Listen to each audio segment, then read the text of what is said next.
नमस्कार, मनी गुरु की इस खास पेशकश में आप सभी का स्वागत है। मैं हूं स्वाति रायना।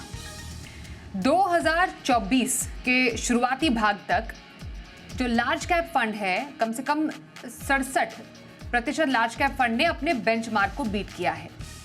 30 में से 20 फंड ने जहां अच्छा रिटर्न दिया, तो वहीं 10 फंड का प्रदर्शन बेंचमार्क से कमजोर रहा। अस्थिर बाजार में लार्ज कैप स्टॉक पर वोलेटिलिटी का कम असर पड़ता है और कम रिस्क और ज्यादा रिटर्न का फायदा मिल सकता है। तो आपकी लार्ज कैप में अब निवेश की स्ट्रैटेजी कैसे होनी चाहिए, इस पर हमारी खास चर्चा आज रहने वाली है। हमारे साथ हमारी दो एक्सपर्ट शामिल हो चुके हैं शो में, उनका परिचय करा देते हैं। सर्टिफाइड फाइनेंशियल प्लानर पूजा भिंडे और फिनवाइज की फाउंडर प्रतिभा गिरीश हमारे साथ हैं। प्रतिभा और पूजा दोनों का बहुत स्वागत करते हैं मनी गुरु के आज के इस खास कार्यक्रम में। लार्ज कैप डेफिनेटली हमेशा जब बात होती है, कैसे लार्ज कैप आपके पोर्टफोलियो को स्टेबिलिटी प्रदान कर सकता है, एक लॉन्ग टर्म वेल्थ क्रिएशन का एक कह सकते हैं कि एक अच्छा तरीका है जो आप लार्ज कैप फंड में निवेश करके आप अचीव कर सकते हैं। समझना बेहद ज़रूरी यहाँ पर प्रतिभा हो जाता है कि large cap over the period of time पिछले कुछ टाइम से उतना अच्छा परफॉर्म नहीं कर रहा था। बस साल की शुरुआत से अगर देखें तब जाके थोड़ा सा मोमेंटम इसने पिकअप किया है। अभी आपके लार्ज कैप स्पेस को लेकर क्या व्यू है? कि जब तक जो फंड्स आते हैं, मतलब इन्वेस्टमेंट्स होता है, वो रिटर्न्स को चेस करता है। अगर आप देखेंगे तो अप्रैल 2000 एक 15 मंथ्स का 2023 से मिड और स्मॉल कैप बहुत ही अच्छा, मतलब बढ़िया रिटर्न्स दिया है। तो ऑब्वियसली वहां पे इन्वेस्टमेंट्स है।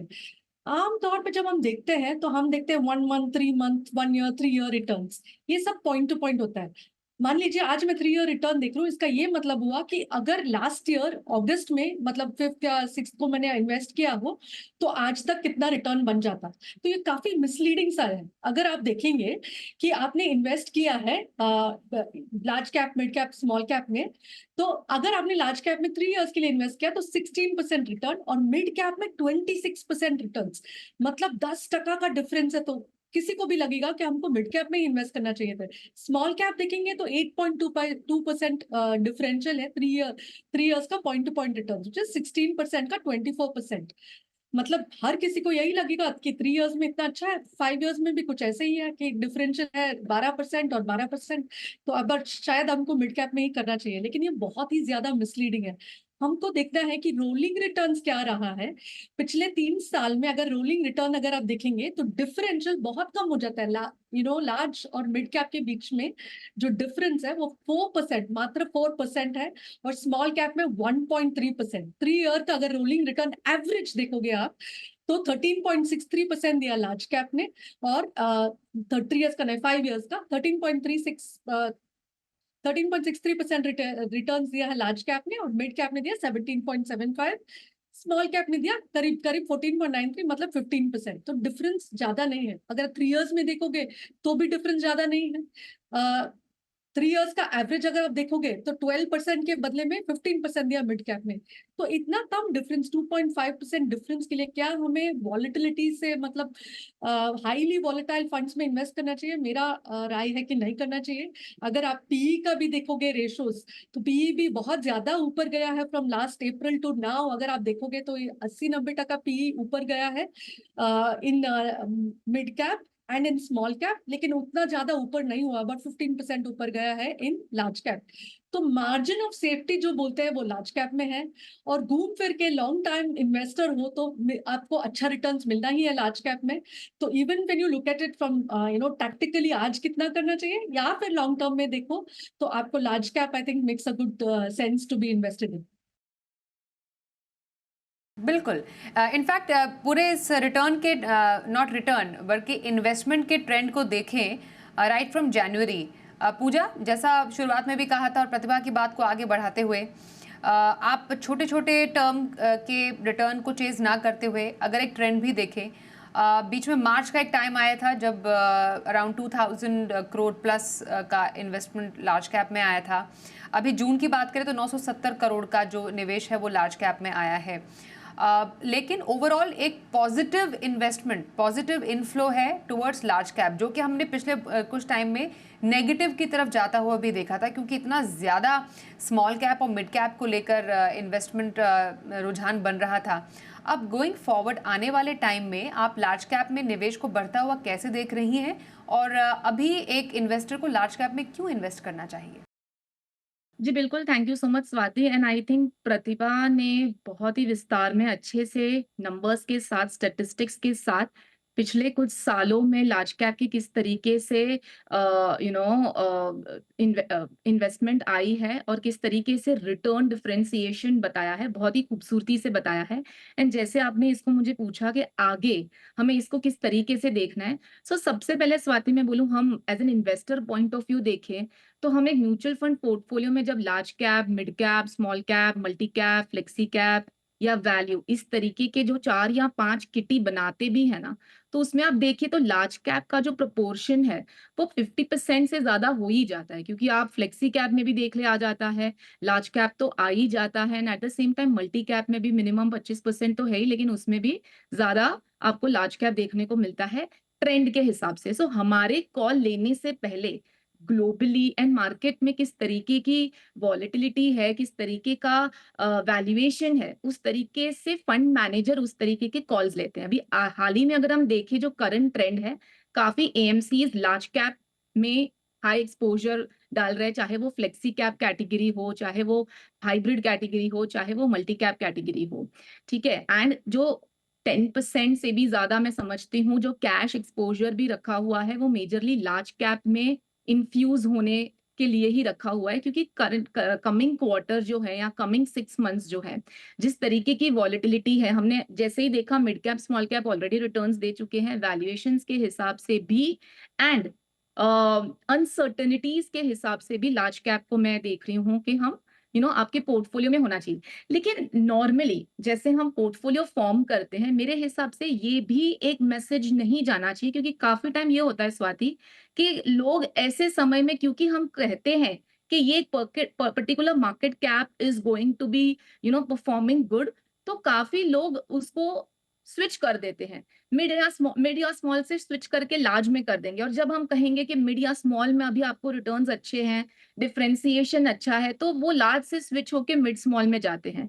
सो तात्पर्य मेरे हिसाब से, भले ही अगर आप लमसम निवेश करना चाहते हैं एज एन इन्वेस्टर, मुझे लमसम निवेश करना है, आप एसटीपी के रूट से ले सकते हैं, आपका टाइम होराइजन नेक्स्ट 3 इयर्स के हिसाब से है, आपका गोल है, तो डेफिनेट श्योर शॉट आप लार्ज या फ्लेक्सी कैप का चुनाव करें। लेकिन अगर आपका लंबा गोल है, आप नए इन्वेस्टर हैं, या फिर आपको 15 साल के बाद की प्लानिंग करनी है, तो हम जो 5 पोर्टफोलियो में आपको बोलते हैं मार्केट कैप्स होने चाहिए, mid, small, large, flexi, multi, तो उसका जो प्रोपोर्शन है वो इक्वल रखना है। सो ये मैसेज को ध्यान से समझते हुए कि शॉर्ट टर्म के हिसाब से भले ही आप लार्ज कैप में हैवी बोर्डिंग रखें, लेकिन लॉन्ग टर्म प्लानिंग में आपने जो एसआईपी कर रखी है, जो मिड स्मॉल का आपका जो एसेट एलोकेशन है, उसके कॉन्फ़िगरेशन को चेंज ना करें। ठीक है प्रतिभा, मैं इसी बात से आपसे भी जानना चाहूंगी कि जो, क्योंकि एक एलोकेशन की बात की, तो एक लार्ज, मिड और स्मॉल कैप का एलोकेशन किस प्रकार से आप देखती हैं अभी एक इन्वेस्टर के पोर्टफोलियो में? डेफिनेटली उनके इंडिविजुअल स्टाइल और गोल पे जरूर डिपेंड करेगा, पर आपकी तरफ से वो प्रोपोर्शन क्या रहे? मेरे हिसाब से अगर आपका वॉलेटिलिटी कम होना चाहिए और आपका राइड, हमेशा ये सोचे कि आप राइड को कैसे स्मूथली करें, आप लंबे समय अवधि का अगर इन्वेस्टर है तो कम से कम 65% तो लार्ज कैप में होना चाहिए। मैं ये नहीं बता रही हूँ कि 65% लार्ज कैप में इन्वेस्ट कर दो, अगर आप फ्लेक्सी कैप में भी इन्वेस्ट करोगे तो आज की तारीख में 65% लार्ज कैप में आता है, अगर आप लार्ज कैप में इन्वेस्ट करोगे तो और ज्यादा लार्ज कैप में रहेगा, और 20% 25% depending on your risk appetite mid cap में होना चाहिए, 10 to 15% स्मॉल कैप में होना चाहिए। मैं नहीं बिलीव करती थीमेटिक में, क्योंकि उसमें टाइमिंग करना पड़ता है, कब आए कब जाए, इससे अच्छा आप बिजनेस अपॉर्चुनिटी जैसा ले ले। तो पूरा आप अपने फंड को देखिए, फंड के अंदर कितना लार्ज कैप है, ये सब मिला के आपका पोर्टफोलियो 65% लार्ज कैप है, तो आपका राइड अच्छा रहेगा, भले ही थोड़ा अंडर परफॉर्मेंस रहेगा कुछ टाइम के लिए, लेकिन कैचअप जरूर कर जाएगा। चलिए एक कॉलर का सवाल लेते हैं इस वक्त हमारे शो में। प्रिंस कंबोज इस वक्त हमारे साथ हैं। नमस्कार प्रिंस, स्वागत करते हैं आपका हमारे इस कार्यक्रम में। आप अपने निवेश से जुड़ा हुआ सवाल हमसे जानना चाह रहे थे, थोड़ा और डिटेल में बताएंगे आपका अब तक का इन्वेस्टमेंट कैसा है? मैम मैंने मेरा इन्वेस्टमेंट की सारी डिटेल आपको शेयर की हुई है ऑलरेडी, बट मैं खुद अभी दोबारा से बताता हूँ। मैं 30,000 पर मंथ शिप करता हूँ, सारे डायरेक्ट म्यूचुअल फंड है, खुद से मैंने रजिस्टर किया हुआ है वेबसाइट पे। मेरा लार्ज कैप में मेरा मिराई एसेट लार्ज कैप है 5,000, फिर मेरा इंडेक्स फंड है नावी इंडेक्स फंड 3,000, मिड कैप में मेरा HDFC मिड कैप है 5,000, फिर निप्पॉन स्मॉल कैप है 5,000 पर मंथ, फिर प्राग पैरिक फ्लेक्सी कैप 8,000 पर मंथ और SBI large and mid cap 4,000 per month. तो total ma'am 30,000 per month ship हो जाती है मेरी। सारे के सारे डायरेक्ट म्यूचुअल फंड है और सभी कैटेगरी में मैंने डाइवर्सिफाई किया हुआ अपने फंड्स को। और मेरा भी करंट मैं शिप कर रहा हूँ सिंस 2017। सो मैम मेरा जो क्वेरी है मैम, अभी ना मैं 2 क्वेरीज है मेरी। एक फर्स्ट तो मैम मैं अपना स्टेप अप करना चाहता हूँ 6,000 से, तो कौन से फंड में मेरे को स्टेप अप करना चाहिए? और सेकंड क्वेश्चन कि मेरा ही एसेट लार्ज कैप फंड जो अभी अच्छा परफॉर्म नहीं कर रहा लास्ट अराउंड 1.5 ईयर से, जो पहले तो अच्छा परफॉर्म करता था। सो इसको मैं क्योंकि आप ही के शो में जैसे मैं रेगुलर शो देखता हूँ तो आप लोग बोलते हो कि रिव्यू करना चाहिए एवरी ईयर, तो ये ठीक नहीं परफॉर्म कर रहा अभी। सो ये मेरी 2 क्वेरीज है मैम। ओके, प्रतिभा आपसे जानना चाहेंगे इनका पोर्टफोलियो कैसा लग रहा है, क्योंकि एक मिक्स तो सही लग रहा है, लार्ज कैप भी है, एक इंडेक्स फंड भी है, small cap flexi cap mid cap भी रखा है इन्होंने, मिड कैप के हाँ डेफिनेटली, बिल्कुल बिल्कुल, प्लीज गो ऑन प्रतिभा, कैसा पोर्टफोलियो लग रहा है, राय दें। बिल्कुल सही स्वाति, उनका मिक्स तो अच्छा है। प्रिंस जी कॉन्ग्रेचुलेशन, आप 37 इयर्स के हो और हमारे बताने से पहले आप ही ने बता दिया आप स्टेप अप करना चाहते हो। आपका फंड चॉइस भी बहुत अच्छा है, आपने अच्छा चॉइस किया है। और सबसे इम्पोर्टेंट जो अभी हमने बात की कि आपका जो मार्केट कैप है, पूरा पोर्टफोलियो को अगर आप एनालाइज करोगे अराउंड 53% आपका लार्ज कैप में है, 18-20% जैसे स्वाति ने अभी बताया, अच्छा मिक्स 18-20% मिड कैप में है और 20% स्मॉल कैप में है। जैसे आप बता रहे थे लंबे समय अवधि के लिए ये अच्छा पोर्टफोलियो है, इसमें कोई चेंज की जरूरत नहीं। जहां तक आपकी क्वेश्चन थी कि मेरा एसेट परफॉर्म नहीं कर रहा, हाँ अगर आप देखोगे तो ग्रोथ स्टाइल ऑफ इन्वेस्टिंग जो फॉलो करते हैं वो शायद परफॉर्म नहीं कर रहा है पिछले 1.5 साल 2 साल में, लेकिन it's all the more reason कि आप इन्वेस्टेड रहे ये फंड में, ये अच्छा फंड है, इसका कंसिस्टेंसी बहुत अच्छा रहा है। तो अगर ज्यादा पैसा है तो मैं ये सजेस्ट करूंगी जिसने नहीं किया वहां पे करो, क्योंकि उनका स्टाइल वापस आएगा तो ये अच्छा करेगा। जहां तक आपका स्टेप अप की बात कर रहे हो, इसको एसेट एलोकेशन को बरकरार रखने के लिए मेरा सजेशन ये रहेगा कि आप ये 6,000 जो है फ्लेक्सी कैप जैसे कैटेगरी में इन्वेस्ट करो। ऑलरेडी आपने पराग पार एक फ्लेक्सी कैप किया हुआ है, तो आप कैनरा रोबेको फ्लेक्सी कैप को भी कंसिडर कर सकते हो। एक और फंड है जो वैल्यू कैटेगरी में बहुत अच्छा परफॉर्मेंस दिया है, वो इन्वेस्को कॉन्ट्रा फंड। तो कैनरा रोबेको फ्लेक्सी या इन्वेस्को कॉन्ट्रा, ये दोनों में से एक चुन सकते हो। जहां तक आपकी कॉर्पस की बात है, आपका जो 30 लाख ऑलरेडी जमा हुआ है वो बन जाएगा करीब करीब 2.9 करोड़ 20 साल में, क्योंकि आप सिर्फ 37 के हो, हमने ये लिबर्टी ले लिया कि आप 20 साल के लिए इन्वेस्टेड रहोगे। और जैसे आपका SIP आपने 30 से ऑलरेडी 36 कर रहे हो, 36 ही करते रहोगे तो 3.5 करोड़ बनेगा, लेकिन आप तो स्टेप अप कर रहे हो, अगर 10% भी स्टेप अप करोगे तो 7 करोड़ बन जाएगा। तो बहुत बढ़िया बात है, आपने अच्छा चुना है, आप यही ट्रैक पे लगे रहो। ओके, तो इसी ट्रैक पर लगे रहिए, आपने अच्छा एक पोर्टफोलियो चूज किया है, बस इसको थोड़ा सा स्ट्रीमलाइन करने की जरूरत है, कुछ बदलाव जो प्रतिभा ने बताए उसको जरूर ध्यान में रखिएगा। आइए अगले सवाल की तरफ बढ़ते हैं। ईमेल पर हमारे पास सवाल भावेश परमार का आ रहा है। 10 सालों से उनका म्यूचुअल फंड में निवेश चल रहा है। मौजूदा फंड जो उनके पास है, जैसे मिरई एसेट लार्ज कैप का फंड है, मिरई का ही ELSS भी इनके पास है, टैक्स सेवर, SBI का इक्विटी हाइब्रिड फंड इसमें निवेश चल रहा है, कैनरा रोबेको इक्विटी हाइब्रिड एक और हाइब्रिड फंड है इनके पास, और HDFC का स्मॉल कैप फंड है। कह रहे कि कुछ पोर्टफोलियो में कुछ फंड का प्रदर्शन इनका ठीक नहीं चल रहा है, कौन से फंड में बने रहना और कौन से फंड से बाहर निकलना सही रहेगा? पूजा, आपसे समझना चाहेंगे इनके फंड सिलेक्शन कैसे लग रहे हैं आपको? जी बिल्कुल स्वाति, देख रही हूँ तो फंड सिलेक्शन काफी स्कैटर्ड है मीनिंग हम नॉर्मली जब म्यूचुअल फंड में फंड सिलेक्ट करते हैं हम टाइम होराइजन के हिसाब से करते हैं कि मेरा गोल क्या है। अब इनके पोर्टफोलियो में देखें तो हाइब्रिड भी 2 फंड्स हैं, एक स्मॉल कैप भी है जो हम नॉर्मली लंबे समय के लिए या ज्यादा रिस्क लेने के लिए एक लंबा कोई गोल है तो डालते हैं। लार्ज कैप है and at the same time tax saving भी है, लेकिन वहां पे भी उन्होंने एएमसी डाइवर्सिफिकेशन नहीं किया है। सो काफी ओवरलैपिंग हो जाता है, वही का वही पोर्टफोलियो रेप्लिकेट हो रहा है। सो मेरे हिसाब से एक तो इन्होंने जो मेंशन किया है कि उन्होंने 10 साल पहले निवेश किया था, एंड क्या उनकी एसआईपी थी और उन्होंने लमसम डाला था, ये क्लैरिटी नहीं है, लेकिन ये कह रहे हैं इन्हें रिटर्न ज्यादा देखने को नहीं मिल रहे हैं, that is why he wants to review. अब अगर मैं एवरेज भी निकालूं पांचों स्कीम्स का निकाल के, क्योंकि लार्ज कैप पोर्शन ज्यादा है 10 साल के हिसाब से, तो भी 13% के आसपास का इनका सीएजीआर बनता होगा, जो ऑब्वियसली आज के जो मार्केट रिटर्न्स हैं बेंचमार्क को बीट नहीं कर रहा है। सो डेफिनेटली उनको टाइमिंग के हिसाब से रिटर्न्स नहीं देखने को मिल रहे हैं।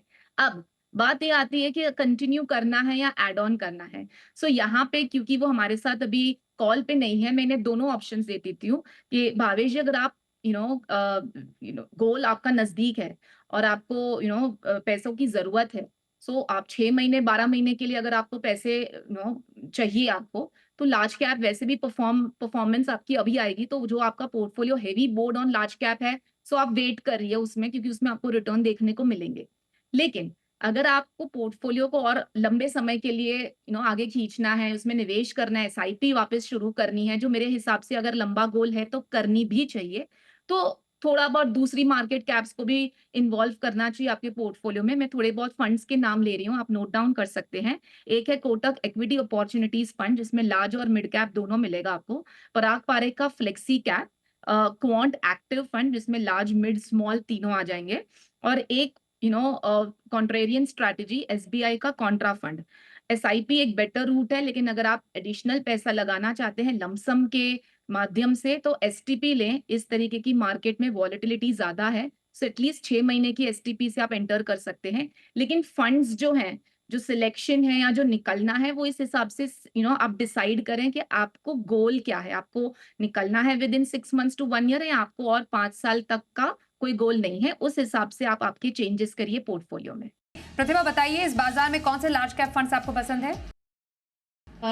Canara Robeco blue chip fund, Nippon India large cap fund, मेरा एसेट लार्ज कैप फंड। जैसे मैंने बताया लास्ट 2-3 इयर्स में उसका परफॉर्मेंस नहीं रहा है, 1.5 years एक्चुअली, क्योंकि ग्रोथ स्टाइल नहीं है, but it's still a fund which can perform and it's very consistent. ICICI prudential blue chip fund और Kotak blue chip fund. Okay, तो ये है प्रतिभा के पसंदीदा फंड्स। निप्पॉन, ये जो फंड्स इन्होंने बताए, इसमें आप कर सकते हैं निवेश, और ये अपने पोर्टफोलियो में आप शामिल कर सकते हैं एक अच्छे लॉन्ग टर्म वेल्थ क्रिएशन के लिए। मैं पूजा से भी उनके फेवरेट फंड्स जानूंगी, लेकिन उससे पहले हमारे साथ एक कॉलर फोन लाइन पर जुड़ गए हैं, उनसे जरा बात करें, उनका सवाल जानते हैं। रमन मनोचा साहब हमारे साथ हैं। रमन जी, बहुत स्वागत करते हैं सर आपका शो में। आप निवेश कर रहे हैं और जानना चाह रहे हैं कि आपका पोर्टफोलियो कैसा है। थोड़ा हमारे एक्सपर्ट की अंडरस्टैंडिंग के लिए और डिटेल्स देंगे सर? मैडम, मेरे पास म्यूचुअल फंड्स हैं रफली 37 लाख के, और इसमें मेरे पास मोस्टली लार्ज कैप फंड्स हैं। I want to invest 10 lakhs more for my retirement. I am 62 years old now, but still I am working, so I want to increase for 5 years. तो कौन कौन से ऐसे फंड्स हैं जिसमें मैं कर सकूं? अभी जो मेरे पास मैक्सिमम जो है वो है HDFC फ्लेक्सी कैप फंड है, और मेरे पास HDFC मिड कैप है, और HDFC मल्टी कैप है, और ICICI प्रूडेंशियल डिस्कवरी है, और मिराई एसेट है। ओके, तो आपके कम से कम 3 HDFC के फंड है जो भी आपके पास है आपके पोर्टफोलियो में। उसके अलावा आपने एक ICICI बताया रमन जी, और दूसरा एक और कौन सा? Mirae asset large and mid cap. Mirae का आपके पास फंड है। प्रतिभा, मैं आपसे जानूंगी, HDFC के 3 फंड इनके पास है, बाकी 2 फंड्स अलग AMC के हैं। फिलहाल जो इनका गोल है और 62 इयर्स के हैं ऑलरेडी, क्या इनकी स्ट्रैटेजी आपको लग रही है? रमन जी, अगर आप है तो आप क्या बता सकते हैं कि आपके ओवरऑल पोर्टफोलियो में कितना डेट और कितना इक्विटी है? क्योंकि आपका रिटायरमेंट, आप जैसे आपने बताया, शॉर्ट टर्म हो सकता है, आपने बोला 5 साल के अंदर रिटायर होना है, तो इसके लिए जरूरी है हमें जानना कि आप कितना इक्विटी और कितना डेट रखते हैं। इक्विटी मैडम, मेरे पास टोटल इक्विटी रफली मेरे पास 1 CR है टोटल इक्विटी में, जिसमें 50% और 50% म्यूचुअल फंड्स में है। डेट? डेट कुछ नहीं है। तो नॉर्मली जब रिटायरमेंट डिस्ट्रीब्यूशन फेज बोलते हैं, जहां पे आप स्टॉप करोगे और आप SWP पे जरिए आप इनकम लोगे, उस टाइम पे डेट रखना थोड़ा जरूरी है। डेट इसलिए रखे कि मेडिकल इमरजेंसी के लिए थोड़ा डेट लगेगा, कि अगर कुछ इमरजेंसी आ गया तो आप उससे निकाल सकोगे। और अगर आप रिटायर होने वाले हो हाल ही में 2 साल 3 साल में, तो इट्स अ गुड स्ट्रैटेजी कि आप अगले 3 साल, रिटायर होने के 3 साल का जो एक्सपेंसेस होने वाला है, मंथली एक्सपेंसेस इनटू 36, 3 साल का एक्सपेंसेस को डेट में रखें। ये इसलिए कि मार्केट चाहे ऊपर जाए नीचे जाए, आप शांत रहोगे कि आपका जो है, आपका SWP में कुछ प्रॉब्लम नहीं है, और आपको एवरी मंथ जो कॉर्पस मिल रहा है वो मिलना चाहिए। तो मेरे हिसाब से डेट भी बहुत अच्छा स्पेस में है। अगर आपका 1 करोड़ कॉर्पस पूरा इक्विटी में है, तो मेरे हिसाब से आज की तारीख में date is in a very good space, तो आपको डेट में डालना चाहिए। अगर आप इंसिस्ट करते हो कि नहीं मुझे इक्विटी में भी डालना है, तो आप 50%, 5 लाख डेट में डाल दो, और बाकी का 5 लाख जो है वो हाइब्रिड जैसे कैटेगरी में डालो। जो आपने चुना है funds, flexi cap, large cap, वो कैसे बोलते हैं ना, अपना टाइम आएगा, उनका टाइम शायद अभी आएगा और अच्छा परफॉर्मेंस आपको दिखेगा। और हाइब्रिड फंड्स में थोड़ा बहुत आपको बैलेंस मिलेगा, और उसको स्लोली स्लोली आप डेट में कन्वर्ट कर सकते हो जैसे जैसे आपका रिटायरमेंट पास आता है। ओके, तो होपफुली रमन जी आपको अपने सवाल का जवाब मिल गया होगा कि आपको कैसे अपने पोर्टफोलियो को डिवाइड करना है, और आपके जो फंड्स है उस पर राय प्रतिभा ने दी है। मैं अब पूजा आपसे जानना चाहूंगी, आप कौन से लार्ज कैप फंड्स हैं जो अभी पोर्टफोलियो में शामिल करने की सलाह देंगी, और ये फंड्स क्यों चूज किया आपने? जी बिल्कुल स्वाति, सबसे पहले तो मैं बता दूं, मैं 5 लार्ज कैप फंड्स के नाम ले रही हूँ, लेकिन ये नहीं कि आपको पांचों आपके पोर्टफोलियो में शामिल करना है। आप इनमें से कोई भी चुनाव कर सकते हैं, या इनमें से अगर कोई आपके पोर्टफोलियो में है आप डेफिनेटली कंटिन्यू कर सकते हैं। सो जो मेरे 5 पसंदीदा फंड्स हैं उसमें से है Nippon large cap fund, ICICI prudential blue chip fund, Canara Robeco blue chip equity fund, HDFC का top 100 fund and quant large cap fund. जो 3 लार्ज कैप कैटेगरी के फंड्स हैं, जो ओल्डेस्ट फंड्स है, मैं कहूंगी बहुत ज्यादा AUM वाले फंड्स हैं, तो जिस हिसाब से रिटर्न्स पे रिटर्न्स बेंचमार्क को बीट करने वाले रिटर्न्स दे रहे हैं, वो क्लासिक फंड्स हैं, वो मेरे हिसाब से आपके पोर्टफोलियो में होने चाहिए। एंड क्वांट, जिनको सिर्फ 1.5 साल हुआ है, लेकिन फिर भी उनकी जो स्ट्रैटेजी है, क्वांट स्ट्रैटेजी काफी इंटरेस्टिंग स्ट्रैटेजी है। सो वो भी अगर आप थोड़ा बहुत रिस्क ले सकते हैं आपके पोर्टफोलियो में, तो आप उसको शामिल कर सकते हैं as a large cap fund. Okay, तो ये आपकी स्क्रीन पर पूजा के पसंदीदा 5 लार्ज कैप फंड्स। इनफैक्ट एक सवाल भी हमारे पास आ रहा है चंद्रकांत जी का, NFO को लेकर ये सवाल पूछ रहे हैं। हमने इनफैक्ट अभी हाल ही में NFO को लेकर एक शो भी किया था, शायद इसी के बाद इनका सवाल आया है। ये जानना चाह रहे हैं कि NFO में कितने दिनों का निवेश करना चाहिए, कौन सा निवेश सुरक्षित माना जाए। इनको फिर 5 लाख का एक कुछ निवेश भी करना है, उसकी स्ट्रैटेजी जानना चाह रहे हैं। और 5 लाख के निवेश से 10,000 महीने की क्या आय संभव है। बेसिकली ये इससे कमाई करना चाहते हैं, इनकम लेना चाह रहे हैं। तो बताइए पूजा, NFO पर इनको छोटे सा ब्रीफ इंफॉर्मेशन, और कैसे करें ये 5 लाख रुपए निवेश। जी बिल्कुल, देखिए चंद्रकांत जी, सबसे पहले तो आप जो पूछ रहे हैं NFO में कितने समय तक मुझे इन्वेस्टेड रहना चाहिए, मेरी एग्जिट कब होनी चाहिए, सिर्फ वो डिपेंड करता है कि आपका NFO कौन से कैटेगरी का है, इक्विटी है, डेट है।